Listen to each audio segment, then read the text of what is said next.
ठीक है, एक भाई ने कहा हमें पता है क्या है दफा 402। वो अदालत जाने, अदालत के मामलात में तो हम बीच में आते ही नहीं जी। तो आप लोगों ने कल पढ़ा, अयाशी लग गई, इतना सा पढ़ना था, वो टेबल देखा, उसमें वही बातें लिखी नजर आई जो यहाँ लिखी हुई नजर आ रही थी, तो आपने फौरन से 50 मिनट हलाल करने के लिए उसको लिख भी लिया। लिख लेते हैं ना साथ में, 50 मिनट पूरे लिख के ही होते हैं, वरना तो बहुत होते हैं 50 मिनट। कंसिडरेशन हमेशा 2 साइडेड होनी चाहिए। कुछ केसेस में 1 साइडेड कंसिडरेशन अलाउड है, जैसे कि गिफ्ट्स। गिफ्ट्स का क्या रूल है? कौन से वाले gifts? Completed gift, executed gift, वो गिफ्ट जो दे दिए गए हों। अब कुछ गिफ्ट तो फिजिकल हैंडओवर से चले जाते हैं, और कुछ गिफ्ट्स में क्या करना होता है, रजिस्टर करवा के ट्रांसफर करके प्रॉपर उसको शिफ्ट करना होता है। तो गिफ्ट दे दिया जाए तो फिर वो एक कंप्लीट कॉन्ट्रैक्ट माना जाएगा। ऐसा कॉन्ट्रैक्ट जिसमें एक साइड कंसिडरेशन थी और दूसरी तरफ कंसिडरेशन नहीं थी। गिफ्ट देने का वादा नहीं, दे दिया हुआ गिफ्ट, ये जहन में रखना है। गिफ्ट देने का वादा मना है, गिफ्ट देने के वादे में एक तरफ कंसिडरेशन और दूसरी तरफ है ही नहीं। लेकिन अगर किसी ने बस गिफ्ट दे दिया तो फिर वो वापस नहीं मांग सकता, क्योंकि दूसरा बंदा कहेगा कि ये 1 साइडेड कंसिडरेशन के बावजूद भी कॉन्ट्रैक्ट एक्ट ने अलाउ किया हुआ है कि दे दिया हुआ गिफ्ट जो है वो चल जाएगा जी। फिर आप लोगों ने पढ़ा नेचुरल लव एंड अफेक्शन। ये क्या एक्सेप्शन थी नेचुरल लव एंड अफेक्शन वाली?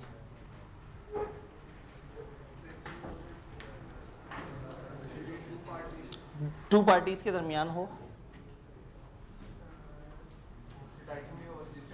राइटिंग में हो और रजिस्टर करवाएं, और वो 2 पार्टीज क्लोज रिलेशन में हो। तो 2 पार्टीज जिनका आपस में क्लोज रिलेशन है, जिनके दरमियान एक्सपेक्टेड है कि नेचुरल लव एंड अफेक्शन होगा, वो लोग जब आपस में कोई मामला करेंगे और उसको एक पार्टी दूसरे को कोई गिफ्ट देने का वादा करे कि जी मैंने आपको ये चीज़ को गिफ्ट करनी है, या प्यार मोहब्बत में एक बंदा दूसरे को कहे चलो मैं तुम्हारे साथ ये अच्छा ही करूँगा, तो अगर वो लिखवा ली जाए और रजिस्टर करवा ली जाए तो फिर कॉन्ट्रैक्ट बन जाएगा, वरना वो कॉन्ट्रैक्ट नहीं है। वरना वो एक हवाई वादा है और वो अभी मुआहदे की तरफ नहीं गया, क्योंकि उसमें कंसिडरेशन प्रॉपर तरीके से शामिल नहीं है। ये वाली एक्सेप्शन से क्लियर है सबको जी। फिर एक्सेप्शन पड़ी पास वॉलंटरी सर्विस को कंपनसेट करने की। वो क्या कॉन्सेप्ट था? जी जी।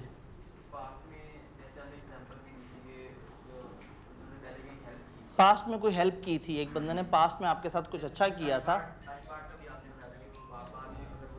नहीं तो टाइम बार्ड तो अलग हो गया ना। इस वक्त ये वाली एग्जांपल, ये जो पास वॉलंटरी सर्विस है, इसमें क्या होता है, पास्ट में अच्छा काम किया था, फिर बाद में अगर एक बंदा प्रॉमिस कर बैठे कि मैं वो पास्ट वाली चीज को कंपनसेट करूंगा, अगर प्रॉमिस नहीं किया फिर मसला नहीं है। यानी हमेशा पास्ट में आपके साथ अच्छा हुआ है तो आप पे वाजिब नहीं है, लीगली वाजिब नहीं है, आप इखलाकी तौर पे मदद करना चाहें कर दें। लेकिन अगर आप वादा कर बैठे कि वो पास्ट वाली चीज को मैं कंपनसेट करूंगा, अब ये वादा जो है ये कॉन्ट्रैक्ट बन जाएगा, अब आप बाउंड हो जाएंगे। ठीक हो गया। इसके लिए राइटिंग होना जरूरी है? इसके लिए राइटिंग होना जरूरी नहीं। इन चारों में ये वही चीज है जिसके लिए राइटिंग शाइटिंग होना जरूरी नहीं है। फिर था टाइम बार्ड डेट। ये इस लेन में सबसे एंड पे जो भाई बैठे हुए हैं, ये इस लाइन को सीधा चलते चलते चलते जहां टक्कर लगेगी जी, ये टाइम बार्ड डेट क्या चीज होता है और क्या पढ़ा था हमने इसमें? भाई ने बहुत अजनबी सी निगाहों से मेरी तरफ देखा। कल आप आए थे क्लास में? ठीक है, तो मुझे तो ऐसा याद आ रहा है कि यहाँ पे काफ़ी ज़्यादा गुफ्तगू हुई थी, ए बी 3 साल 6 महीने, पता नहीं क्या क्या लिखा गया था। कुछ कोशिश करें, जहन पे जोर डालें। चेक की बात हुई थी, चेक 6 महीने बाद एक्सपायर हो जाता है। ठीक है, बिल्कुल। भाई को किस्सा याद था, ये खूबसूरत बात होती है। पेपर में कई दफ़ा जो है ना वो टीचर के अल्फाज याद आ रहे होते हैं। बीलो में खूबसूरती ये है कि ये एसोसिएट हो जाती है कुछ एग्जांपल्स के साथ, कुछ बातों के साथ। तो भाई ने बड़ी अच्छी एग्जांपल याद कराई कि 6 महीने चेक की एक्सपायरी का टाइम था, एक बंदे ने अपने पास रखा और 8 महीने गुजार दिए, चेक हो गया ख़त्म। अब मामला ख़त्म हो चुका है। एक ने दूसरे को सप्लाई करनी थी, कर दी, दूसरे ने पैसे देने से चेक दे दिया, ख़त्म हो गया मामला। अब ये इसकी नाअहली है कि इसने चेक जमा ही नहीं कराया, तो कॉन्ट्रैक्ट ख़त्म। अब इस कॉन्ट्रैक्ट को अगर जिंदा करना है तो ये जाएगा और जिस बंदे ने पेमेंट करनी थी उसको जाके दोबारा रिक्वेस्ट करेगा और उससे फिर से चेक लेगा। इस दफ़ा वो बंदा तो पैसे दे रहा है, लेकिन ये बंदा उसको बदले में कुछ नहीं दे रहा, ये चीज अलाउड है अगर ये एक ऐसी अमाउंट है जो टाइम बार होने की वजह से खत्म हो गई, तो उसको दोबारा राइटिंग में जिंदा किया जा सकता है, और वही जिंदा करेगा जिसके जिम्मे पेमेंट करने की जिम्मेदारी थी। ये वाला पॉइंट सबको क्लियर है? पक्का? कोई कंफ्यूजन तो नहीं? तो सारी मामला तो हो गए। फिर आप लोगों ने पढ़े कॉसाई कॉन्ट्रैक्ट। ये कॉन्ट्रैक्ट होते नहीं, हो जाते हैं, बनाए नहीं जाते, बन जाते हैं। ऐसा कॉन्ट्रैक्ट जो खुद ब खुद डेवलप हो जाए वो कहलाता है quasi contract. Certain relation resembling those created under contract. जो कॉन्ट्रैक्ट के अंदर जिस तरह की चीजें क्रिएट होती हैं वो इसके अंदर भी कुछ एग्जांपल्स हैं। तो ये वो कॉन्ट्रैक्ट हैं जो इसलिए बने कि लॉ को लगता है कि किसी के साथ जुल्म ना हो जाए। लॉ पार्टीज के दरमियान मसावात को बरकरार रखने के लिए, इक्विटी को बरकरार रखने के लिए, कोई वही बात है कि अगर एक बेचारा अच्छा आदमी दूसरे के लिए खर्चा करके जाके उसको एक चीज दे रहा है तो इसके साथ तो जुल्म नहीं होना चाहिए।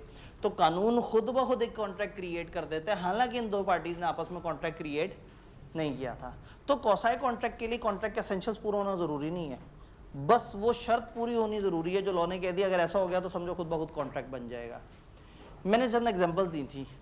एक बंदे को किसी की गिरी हुई चीज मिली, वो जाके उसने दे दी, अब उसको राइट है कि वो, अच्छा चलें, पैसे का राइट तो तब बनाना जब ये अच्छा आदमी है। एक बंदे को किसी की गिरी हुई चीज मिली, उस दूसरे बंदे का क्या हक है जिसकी चीज गिरी हुई मिली है, ये चीज उसको वापस मिले। ये बंदा कोशिश करे असल बंदे को ढूंढने की, और इस दौरान अगर वो खर्चा वगैरह लगा है तो ठीक है, वो उसको मतलब प्रोवाइड कर दे, तो दोनों के एक दूसरे पे हकूक है। फिर हमने कहा था अगर मिस्टेक से कोई किसी और के अकाउंट में पैसे डाल दे, ड्यूटी है कि वापस करना होगा। फिर कोई किसी यतीम की रखवाली करे, किसी माइनर को जो है परवरिश करे, किसी माइनर का ख्याल रखे, उसको जरूरियात जिंदगी से अप्लाई करे, तो उसका क्या हक है? कॉसाई कॉन्ट्रैक्ट की जो आप लोगों ने डेफिनेशन देखी, उसके अंदर कोई बात जो आपको परेशान कर रही हो? जी,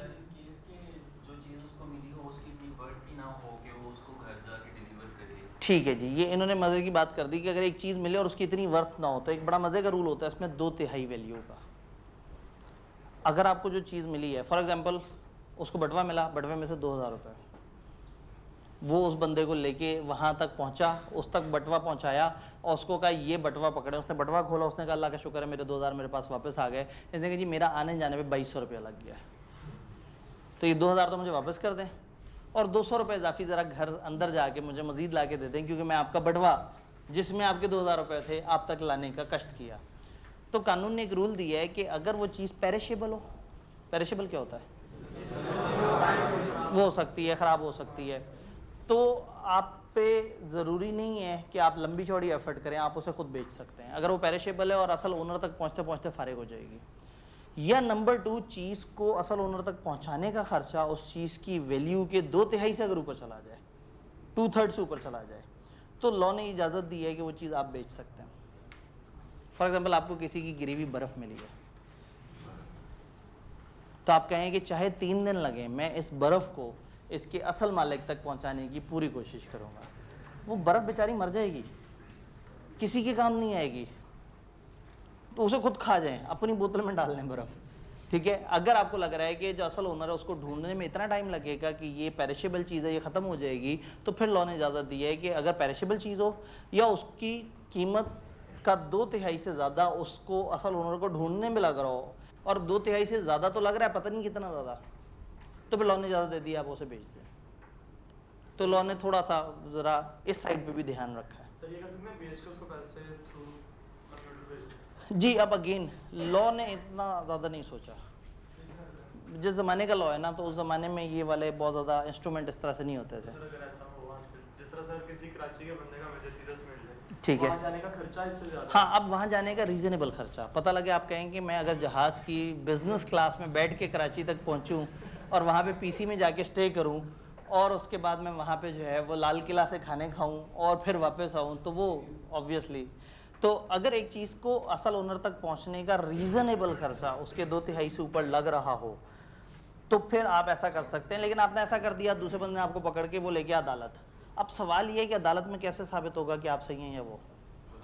जवाब ये है कि हमारे से कोई ताल्लुक ही नहीं है, हमने तो सही बताना है कि वो अदालत ले जा सकता है। अब अदालत में सबूत, गवाह, बयान, अमाउंट इतनी थी, उतनी थी, खर्चा इतना था, ट्रेन पे इतने लगते थे, रिक्शे पे इतने लगते थे, वो उनके मसले हैं। हमारा मसला है कि हम कानून को इंटरप्रेट करें। तो मुझे ये बताएंगे डेफिनेशन सबको समझ आ रही है? तो हो जाए फिर इसकी एग्जांपल्स लगे आता हूँ। आधी बातें तो आपको पता ही हैं, लगे आता हूँ। 5 गिनती की एग्जांपल्स उन्होंने दी हैं, ये खत्म हो जाएगा, अगला शुरू हो जाएगा। मेरा सवाल ये था कि उसके मटेरियल के बराबर उसको पैसे भिजवा सकते हैं? अगेन मैंने आपको ये बताने की कोशिश कर रहा था कि आपको तो पैसे भिजवाने की कॉस्ट कम लग रही है। आए 1872 में चलते हैं, 150 साल पहले किसी का बटवा मिला और वो दूसरे शहर से है, उसके पैसे उस तक पहुंचाने का कोई आसान मैकेनिज्म नहीं होता था, कोई ऑनलाइन ट्रांसफर्स तो होते नहीं थे, इस तरह की बहुत सारी चीज़ें नहीं होती थी। तो उस ज़माने में लॉ ने इस तरह का कोई कानून बनाया। हमारी मजबूरी ये है कि आई कि अपने आज के ज़माने में हमें पढ़ाना शुरू कर दिया। इस लॉ में अमेंडमेंट नहीं हुई। ये हम मेजॉरिटी रूल्स 1972 के ज़माने के पढ़ रहे हैं, 1872 के। और वाहिद अमेंडमेंट जो हमारे लॉ ने इसमें की, वो जहाँ जहाँ इंडिया लिखा था वहाँ वहाँ पाकिस्तान कर दिया। क्योंकि उस वक्त वो बरसगीर पाको हिंद का ये कानून था और अब ये पाकिस्तान का कानून है। तो इसके अलावा हमने इतनी जरूरत नहीं की कि हम अंग्रेज़ों के ज़माने गए, हम उनके बनाए हुए पुल आज तक नहीं हमने चेंज किए। तो ये तो फिर कानून है, कानून तो और मजबूत चीज़ होता है। Definition clear? आगे चलना पड़ेगा, मैं क्या करूं, आगे जाना पड़ता है हमें। Example, supply of necessaries. If a person incapable to enter into contract और his dependent is supplied by another person necessaries. अगर एक बंदा जो कॉन्ट्रैक्ट में एंटर नहीं हो सकता, हमने ऐसी एग्जाम्पल क्या पढ़ी हुई है, माइनर। इवन जेल में जो बंदा है वो भी सारा कॉन्ट्रैक्ट में कहाँ एंटर हो सकता है। अब उसको भी खाने पीने या उसको भी हो सकता है कुछ चीज़ों की ज़रूरत हो। तो कोई भी शख्स ऐसे किसी बंदे को जो incapable to enter into contract है, इसकी 2 एग्जांपल्स जो ज़्यादातर दी जाती हैं वो माइनर और अनसाउंड माइंड है। एक बंदा ज़हनी तवाज़ुन ही ठीक नहीं है, आप उसको चीज़ें प्रोवाइड करते हैं।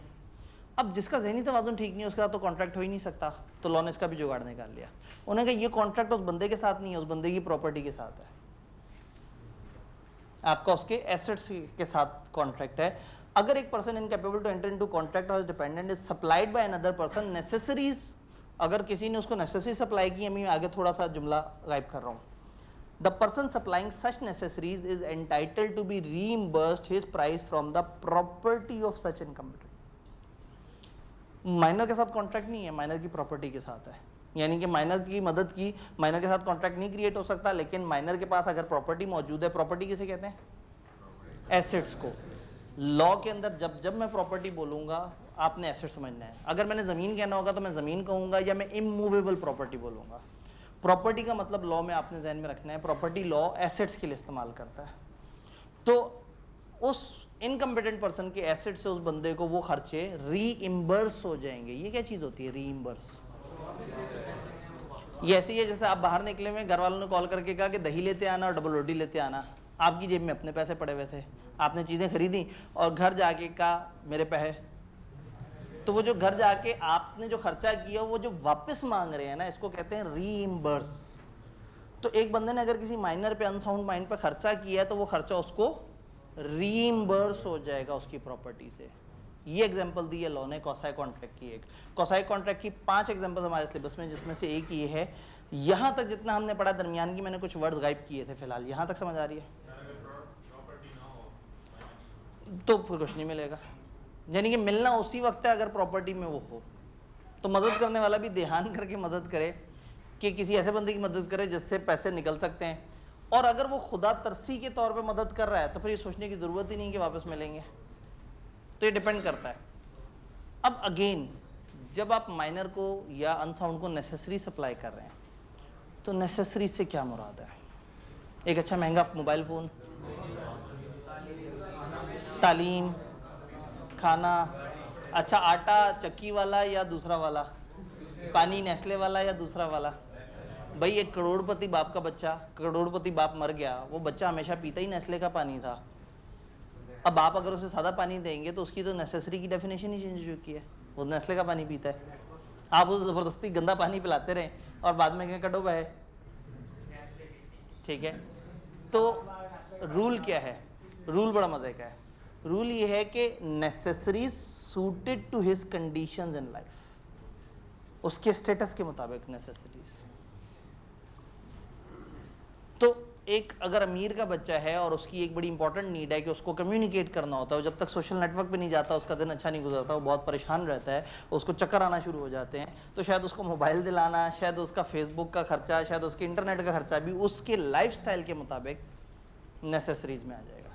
तो अगर आपने किसी इनकेपेबल पर्सन को उसकी सिचुएशन के मुताबिक, जिसको उसकी सिचुएशन नेसेसरीज कहती थी, अगर उसको वो नेसेसरीज प्रोवाइड की हैं तो आप उसकी प्रॉपर्टी में से उतना हिस्सा ले सकते हैं।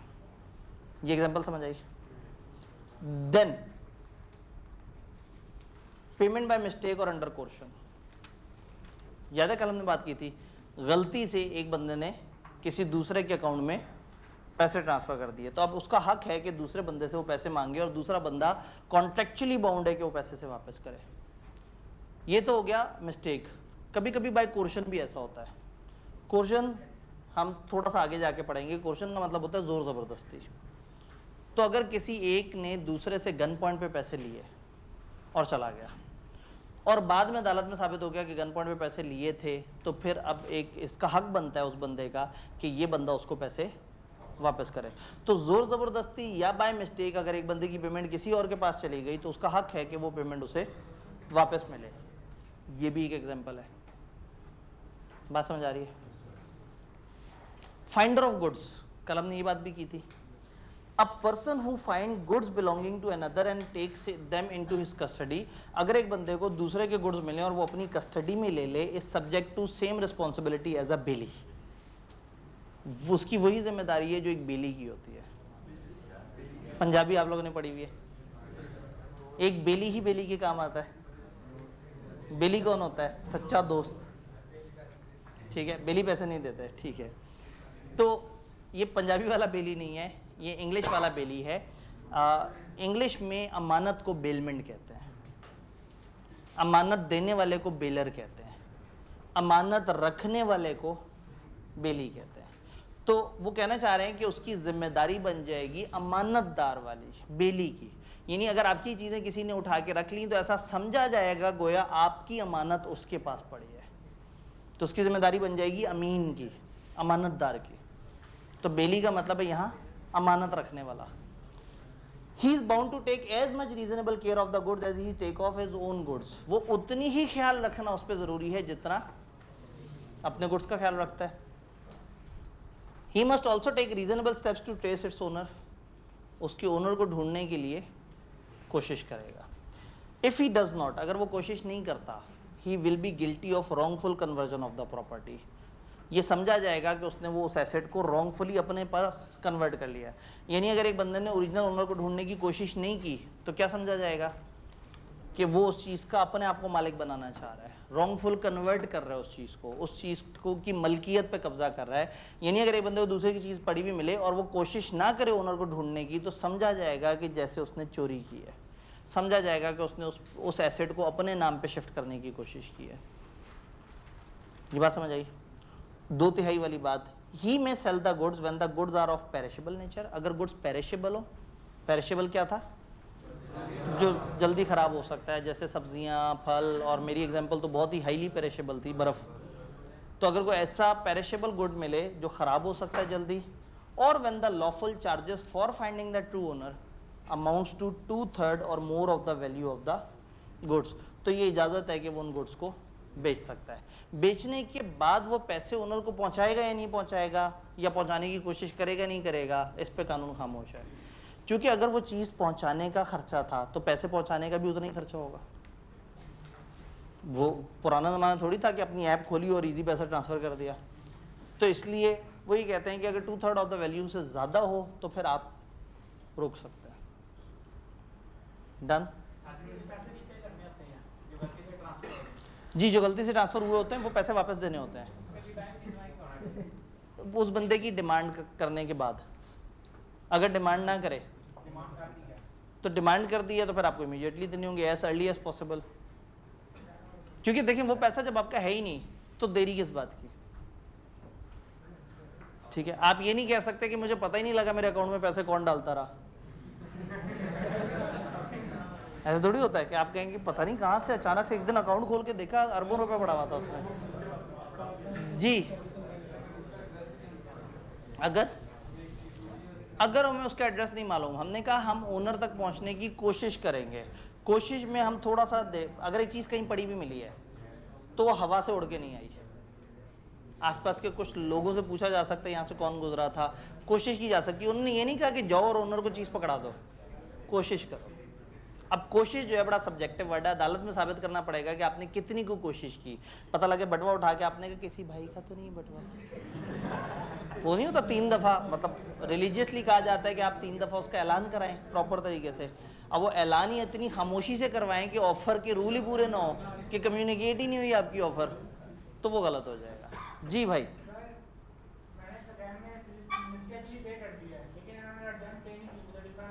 आपने देखिए आपने मिस्टेकनली पे की तो आपने आगे ने साबित किया होगा कि देखिए आपका बैंक अकाउंट नंबर ये है और एक बैंक अकाउंट जिसमें मैं पैसे भेजने लगा था वो ये था जिसमें एंड पे 7 के बजाय 8 आता था। आपने ऐसा कोई एविडेंस दिया होगा? क्या एविडेंस? नहीं, वो स्लिप तो पेमेंट की है ना, आपने ये बताया होगा कि मिस्टेकनली हुई है, ठीक है। तो जो मिस्टेकनली हुई है तो आपने अकाउंट टाइटल पे हरगिज स्कैन नहीं लिखा होगा, आपने तो बशीर मुराद लिखा होगा जिसके नाम जिसका बैंक अकाउंट नंबर होगा। मिस्टेक वो होती है जो मिस्टेक मतलब एक बंदा आके बाद में कहे कि मुझे अब समझ आया कि मेरे से गलती हुई थी, वो मिस्टेक नहीं होती। नहीं सर, उस टाइम भी गलती थी, उस टाइम भी क्या किया था? उस टाइम मतलब टाइटल वाकई किसी इंसान का था। सर पेमेंट करने राइज में, तो दूसरे बंदे ने पेमेंट करी थी, उसने राइज की है ना, राइज नहीं तो फिर रसीद पे राइज लिखा होगा और अकाउंट किसी और का होगा, रसीद पे स्कैन लिखा था, तो ये गलती नहीं है, ये धोखा हुआ है। ये जो दरमियान में बंदा है उसने आपके साथ जुल्म किया, आपका एजेंट गलत है। गलती किसे कहते हैं कि आप लिखें मतलब आप कॉलेज का नाम लिखें और नीचे आप अकाउंट नंबर डालें और डिजिट आगे पीछे होके गलती से किसी पड़ोसी कॉलेज के पास चली जाए, उसे गलती कहते हैं। गलती समझ रहे हैं? ये गलती नहीं है, ये बेवकूफ़ी हुई है। इन्होंने किसी और अपने दोस्त को कहा कि तुमने मेरा एडमिशन इस तरह से कराना है और उसको कहा तुमने मेरा एडमिशन इस कॉलेज में कराना है जो बहुत अच्छा पढ़ाता है। उसने इस कॉलेज के बजाय बहुत अच्छा पढ़ाता है वाली बात ज़रा ज़्यादा ध्यान से सुन ली। प्रोसेस करते हुए उसने कहा बहुत अच्छा कॉलेज, हाँ स्कैन जाहिर है और क्या हो सकता है, उसने स्कैन को वो पेमेंट ट्रांसफर कर दी। तो असल में पॉइंट ये है कि आपने गलती को डिफाइन करना है। गलती अगर आपके एजेंट से हुई है तो कसूरवार वो एजेंट। गलती डिफाइन होगी, उन्होंने एक्सेप्टेंस भी कर दिया कि ठीक है गलती होगी क्या, इन्होंने कह दिया गलती हो गई, इन्होंने मान लिया। पेमेंट के रिफंड के लिए टाइम बहुत लगा रहे हैं। ठीक है, तो अब देखें बात ये है कि कम से कम इन्होंने मान लिया। अब ये आपसे कहेंगे कि हमारा एक पूरा प्रोसेस है जो चलेगा, उस प्रोसेस हेड ऑफिस के पास से खत जाएगा, हेड ऑफिस में वो खत जाके बहुत सारे खतों के नीचे चला जाएगा, फिर जिस दिन उस खत की बारी आएगी उस पर साइन होगा। तो ये बात तो जी, आप लोगों को रिफंड कभी फ्रंट ऑफिस से होता है कि वो दराज खोले और आपसे कहे ये रिफंड पकड़े? रिफंड एक प्रोसेस से होता है, तो वो उस प्रोसेस का वो करें। लेकिन अगर आपको लगता है कि वो प्रोसेस अनड्यू डिले की तरफ जा रहा है तो आप अदालती राइट इस्तेमाल कर सकते हैं, आपका हक है। जी क्या है? अनड्यू डिले का मतलब है जरूरत से ज्यादा बेजा डिले जो रीजनेबल ना हो। और रीजनेबल का वर्ड कितना को रीजनेबल होता है? वो आपको होता है कि reasonable situation to situation vary करता है। 6 महीने। वो सेशन कितना बड़ा था? 6 महीने। आपने एक सेशन के पैसे भरे, ठीक है, और इन्होंने इनकमिंग ओपन रखी हुई थी, आउटगोइंग बंद की हुई थी, वही सेशन के पैसे। अब सेशन एंड होगा, हिसाब किताब करेंगे, फिर देखेंगे कि कौन कौन से इनके कैंसिल्ड ऑर्डर हैं, किस किस तरह से करके। तो उस वक्त कर दें तो अच्छी बात है, उससे पहले कर दें तो बहुत ही अच्छी बात है। लेकिन अगेन आपके पास लीगल हक है, आप उन्हें जाके कह सकते हैं कि जी मैंने लॉ की क्लास में पढ़ा है कि कॉन्ट्रैक्ट एक्ट में मेरे पास ये हक है। बस हो सकता है कि वो उसके बाद जो एक्सेप्ट कर रहे हैं उस एक्सेप्टेंस से भी साइड पे हो जाए। तो ये एक चीज़ ध्यान में रखनी है कि जो यहाँ पे पढ़ाया जाता है वो होता है जो किताब में लिखा होता है। प्रैक्टिकल रियलिटीज़ थोड़ी सी ख़तरनाक होती हैं। तो जो काले कोट वाले अंकल होते हैं इनके पास जाके इनसे मशवरा ले लें, वो बताएंगे कि इसमें क्या प्रैक्टिकली क्या सोल्यूशन है। मैं आपको थ्योरेटिकली बताऊंगा कि किताब में क्या सोल्यूशन है। जी तो बस फिर इंतजार करें, पास कर या बर्दाश्त कर। तो अगेन बहरहाल ये है कि आपके साथ जुल्म हुआ है और आपको पैसे वापस मिलने चाहिए। मतलब जो है ना, तो मतलब जो है ना ये भाई, तो टैक्स आप पढ़ सकते थे यहाँ। चेक करें, हम तो सब्जेक्ट तक भी पहुंच गए। अच्छा जी बताइए सवाल। सर अगर वो ऑनर को ढूंढने की कोशिश करता है डेली, तो और वो एक मतलब कोशिश करता है नहीं मिलता, तो वो अपने पोजीशन में कितने वक्त से बाहर है?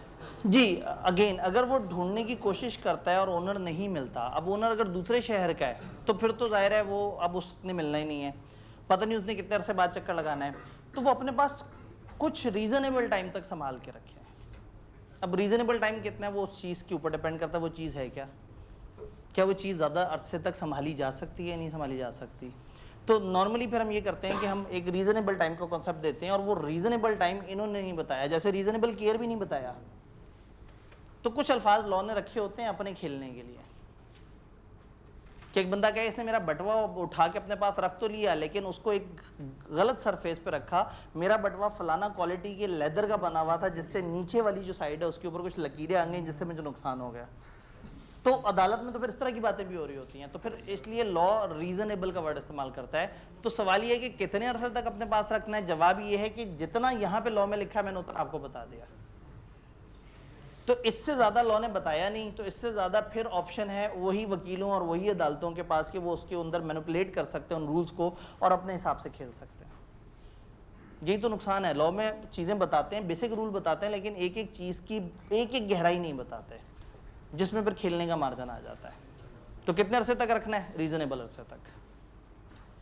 जी ये समझ आई, मिस्टेक और क्वेश्चन समझ आ चुकी है, पीछे चलते हैं। पेमेंट बाय इंटरेस्टेड पर्सन, और जी एक भाई ने कहा कि सर इसके आगे अगला चैप्टर शुरू करें, ऐसी बात आई मुझे। अच्छा ठीक है, मैंने सुना गलत। अच्छा नहीं नहीं, मैं इसीलिए तो वो कह रहा हूँ कि मैंने फिर जो है ना सुना ऐसे कि अच्छा शायद इसके आगे भी हमने और पढ़ना है। तो 2 पॉइंट्स रह गए हमारे, पेमेंट बाय इंटरेस्टेड पर्सन और person enjoying benefit of non gratuitous act. इसकी बात करते हैं। Person enjoying benefit of non, अजीब सा लफ्ज़ है, इसकी अमेरिकन और ब्रिटिश दोनों प्रोनाउंसमेंट्स अलग हैं, और हमें से क्या लेना देना, हमने कौन सा किसी को पढ़ के सुनाना है, हम जो मर्जी से कहते हैं, हम ग्रेटिशियस कह देते हैं। ग्रेटूशियस अमेरिकन वो है, ग्रेटिशियस ब्रिटिश है, और ग्रेटिशियस पाकिस्तानी। तो आप जैसे मर्जी। तो नॉन ग्रेटूशियस एक्ट, क्योंकि इस वक्त तो हम इम्पोर्टेड हुकूमत में, नॉन ग्रेटूशियस एक्ट जो है, ये ग्रेटूशियस या ग्रेटूशियस एक्ट क्या होता है? अच्छाई, मेहरबानी, नॉन कमर्शियल चीज़। यानी कि आपको 12 रबीउल वाले दिन आपके हमसाये ने चावल भेजे और ज़र्दा भेजा, इसलिए कि वो चाहता था कि खुशी के दिन को सेलिब्रेट करे और आपको एक अपनी खुशी से वो चावल दे। ये ग्रेटिशियस एक्ट है, अच्छाई का एक्ट है, मेहरबानी का एक्ट है, नॉन कमर्शियल एक्ट है। तो नॉन ग्रेटिशियस एक्ट क्या होगा?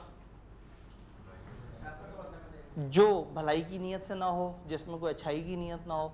तो अगर आपका कोई हमसाया आपके साथ कोई ग्रेटिशियस एक्ट करे, कोई बंदा आपके साथ कोई अच्छा काम करे, आप उसके शुक्रगुजार हो, उसे गले लगा लें, यार तुम अच्छे आदमी हो।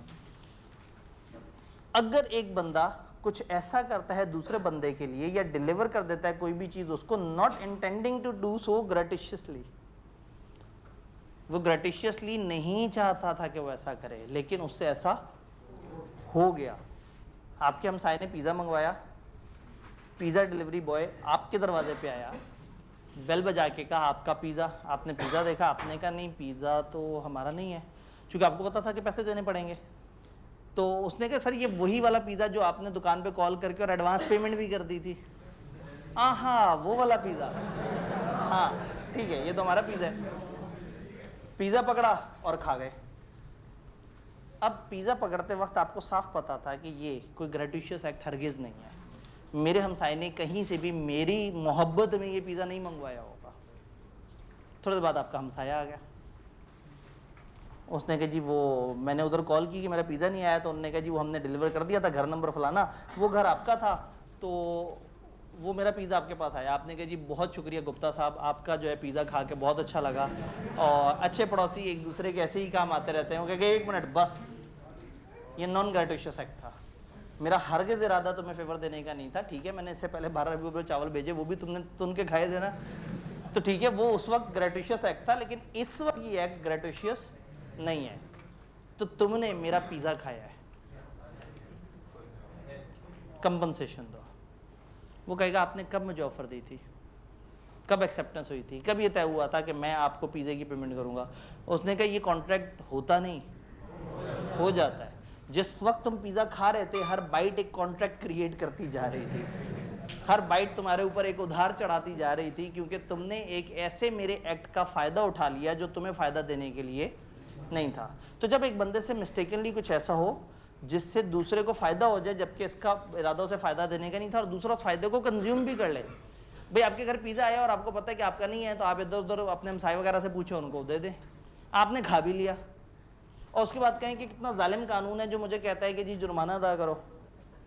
तो जब खा रहे थे तो उस टाइम पे जालिम कानून नहीं समझ आया, जब जुल्म कर रहे थे तो उस वक्त कानून अच्छा था। अब जब उसका हर्जाना अदा करना है, तो when a person lawfully does anything for another person, जब एक बंदा लीगली दूसरे के साथ कुछ करता है, वो बंदा हमसाये ने कुछ ऐसा किया हमारे साथ, और डिलीवर एनीथिंग टू हिम, और हमें कोई ऐसी चीज़ वो कर दी not intending to do so gratuitously, ऐसा नेक नियति के इरादे से नहीं हुआ था, and such other person enjoys the benefit, वो उसे गड़ब भी कर जाए। द लेटर जिसका बाद में जिक्र हुआ है, बाद में किसका जिक्र हुआ है? मुफ्तखोरा, जिसने बेनिफिट एंजॉय किया। तो वो जो मुफ्तखोरा है is bound to make compensation to former जिसका पहले जिक्र हुआ है, वो बेचारा जिससे गलती हुई है। तो आपका हमसाया गलती से अगर आपके घर पिज़्ज़ा पहुंचा दे और आप पिज़्ज़ा खा जाएं, तो जिसने पिज़्ज़ा खाया है वो जिसने पिज़्ज़ा मंगवाया था उसको रिस्टोर करके दे या उसकी कोई कंपनसेशन दे। आपके पास एक चीज़ आई, आपने कंज्यूम कर ली, तो आप उसको उसी तरह का पिज़्ज़ा मंगवा के दें या उसके इक्विवेलेंट पैसे दें। पेरिशेबल चीज़ अगर आपको लगे कि मैं ट्रू ओनर तक नहीं पहुंच सकूंगा और ये फारिग हो जाएगी, ठीक है। अब अगर आप अपने घर से निकल के साथ वाले घर तक जाना है, आजकल ऐसे सुस्त लोग हैं दुनिया में, मतलब वो हम अपने ऑफिस में बैठे थे, हमारा एक टीम मेंबर था, तो मैंने कहा यार आज कॉफ़ी पीते हैं। उन्होंने कहा सही है। कॉफ़ी नीचे से मिलती थी मुनासिब पैसों में, तो एवं अचानक से ना दरिया दरी जागी। मैंने कहा काम करते हैं, हम सेकंड कप कॉफ़ी से कॉफ़ी पीते हैं। स्कैन की ब्लू बिल्डिंग के बिल्कुल साथ, जो बिल्कुल साथ नेक्स्ट बिल्डिंग है, वो उसी की है। तो मैंने वो किया, तो वो बंदा ना मोबाइल पे कुछ करना शुरू हो गया। मैंने कहा क्या कर रहा हो? उसने कहा फूड पांडा से मंगवा रहा हूँ। तो दुनिया ऐसी सुस्त और इतनी जालिम भी है कि मतलब वो जो बिल्कुल हमारी साथ वाली बिल्डिंग में जो कॉफ़ी वाली वो है, वो उधर से अपनी बिल्डिंग तक मंगवाने के लिए फूड पांडा को ऑर्डर दे रहे थे कि जो फूड पांडा आए और वो हमें वो साथ वाली बिल्डिंग से कलेक्ट करके और हमारी वाली बिल्डिंग में आगे हमें डिलीवर करे। तो आज के दौर में जो सुस्त लोग हैं ना, वो उसकी बेस पे कुछ भी सोचा जा सकता है। तो हो सकता है आपको लगे कि साथ वाले हमसाये को ढूंढना एक बहुत मुश्किल काम है, शायद वहां तक चल के जाना जो है उसमें ये चीज़ तबाह हो सकती है। जी, अगर अकाउंट में पैसे आए लेकिन आपको पता नहीं किधर से आए, लेकिन आप खर्च कर लो उसके बाद, अगर अकाउंट में पैसे आए और आपको नहीं पता कि कहाँ से आए हैं, तो फिर उनको खर्च नहीं करना चाहिए। अगर आप मतलब खर्च कर लें तो बहुत सारे लॉज हैं जो आपको पीछे पड़ जाएंगे। आपके बेनामी का जो पैसा है अगर आप वो इस्तेमाल करें तो ये माना जाएगा कि आपके किसी बंदे के साथ कोई मुरासिम थे और उसने कोई काला पैसा आपके अकाउंट में भेजा, और इस तरीके से भेजा कि बाद में आप मासूमियत से कह दें मुझे क्या पता कहाँ से आए। तो जब नहीं पता कि कहाँ से आए हैं तो आपके तो नहीं है। तो अगर इस्तेमाल किया और पकड़े गए तो फिर बहुत सारे कानून अप्लाई हो जाएंगे। जी नहीं, ये तो आपको उल्टा फंसा देगी ना। ये तो कहते हैं मिस्टेकनली आपके पास पैसा आया वापस करो।